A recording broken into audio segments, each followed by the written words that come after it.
berkatalah Elisa, "Dengarlah firman Tuhan. Beginilah firman Tuhan, besok kira-kira waktu ini sesukat tepung yang terbaik akan berharga sesikal, dan 2 sukat jelai akan berharga sesikal di pintu gerbang Samaria."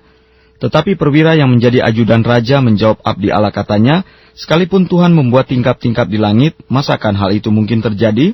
Jawab abdi Allah, "Sesungguhnya engkau akan melihatnya dengan matamu sendiri, tetapi tidak akan makan apa-apa daripadanya." 4 orang yang sakit kusta ada di depan pintu gerbang. Berkatalah yang seorang kepada yang lain, "Mengapakah kita duduk-duduk di sini sampai mati? Jika kita berkata, baiklah kita masuk ke kota, padahal dalam kota ada kelaparan, kita akan mati di sana. Dan jika kita tinggal di sini, kita akan mati juga. Jadi sekarang marilah kita menyeberang ke perkemahan tentara Aram. Jika mereka membiarkan kita hidup, kita akan hidup. Dan jika mereka mematikan kita, kita akan mati." Lalu pada waktu senja, bangkitlah mereka masuk ke tempat perkemahan orang Aram. Tetapi ketika mereka sampai ke pinggir tempat perkemahan orang Aram itu, tampaklah tidak ada orang di sana.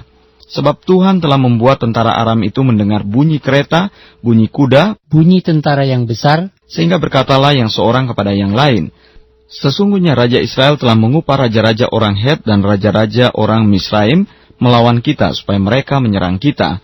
Karena itu bangkitlah mereka melarikan diri pada waktu senja dengan meninggalkan kemah dan kuda dan keledai mereka serta tempat perkemahan itu dengan begitu saja. Mereka melarikan diri, menyelamatkan nyawanya. Ketika orang-orang yang sakit kusta itu sampai ke pinggir tempat perkemahan, masuklah mereka ke dalam sebuah kemah, lalu makan dan minum. Sesudah itu mereka mengangkut dari sana emas dan perak dan pakaian, kemudian pergilah mereka menyembunyikannya. Lalu datanglah mereka kembali, masuk ke dalam kemah yang lain dan mengangkut juga barang-barang dari sana. Kemudian pergilah mereka menyembunyikannya. Lalu berkatalah yang seorang kepada yang lain, "Tidak patut yang kita lakukan ini. Hari ini ialah hari kabar baik, tetapi kita ini tinggal diam saja. Apabila kita menanti sampai terang pagi, maka hukuman akan menimpa kita. Jadi sekarang marilah kita pergi menghadap untuk memberitahukan hal itu ke istana raja." Mereka pergi lalu berseru kepada penunggu pintu gerbang kota dan menceritakan kepada orang-orang itu, katanya, "Kami sudah masuk ke tempat perkemahan orang Aram dan ternyata tidak ada orang di sana dan tidak ada suara manusia kedengaran. Hanya ada kuda dan keledai tertambat dan kemah-kemah ditinggalkan dengan begitu saja." Para penunggu pintu gerbang menyerukan dan memberitahukan hal itu ke istana raja. Sekalipun masih malam, raja bangun juga, lalu berkata kepada para pegawainya, "Baiklah, kuterangkan kepadamu apa maksud orang Aram itu terhadap kita. Mereka tahu bahwa kita ini menderita kelaparan. Sebab itu mereka keluar dari tempat perkemahan untuk menyembunyikan diri di padang sambil berpikir, apabila orang Israel keluar dari dalam kota, kita akan menangkap mereka hidup-hidup, kemudian kita masuk ke dalam kota." Lalu salah seorang pegawainya menjawab, "Baiklah kita ambil 5 ekor dari kuda yang masih tinggal di dalam kota ini. Tentulah keadaannya seperti seluruh kalayak ramai Israel yang sudah habis mati itu. Biarlah kita suruh saja orang pergi supaya kita lihat." Sesudah itu mereka mengambil 2 kereta kuda, kemudian raja menyuruh mereka menyusul tentara Aram sambil berkata, "Pergilah melihatnya."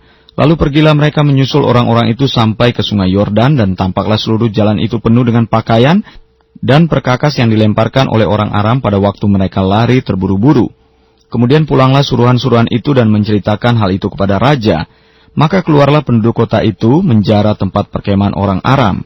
Karena itu sesukat tepung yang terbaik berharga sesikal dan 2 sukat jelai berharga sesikal, sesuai dengan firman Tuhan. Adapun raja telah menempatkan perwira yang menjadi ajudannya itu mengawasi pintu gerbang. Tetapi rakyat menginjak-injak dia di pintu gerbang. Lalu ia mati sesuai dengan perkataan abdi Allah yang mengatakannya pada waktu raja datang mendapatkan dia. Dan terjadilah juga seperti yang dikatakan abdi Allah itu kepada raja.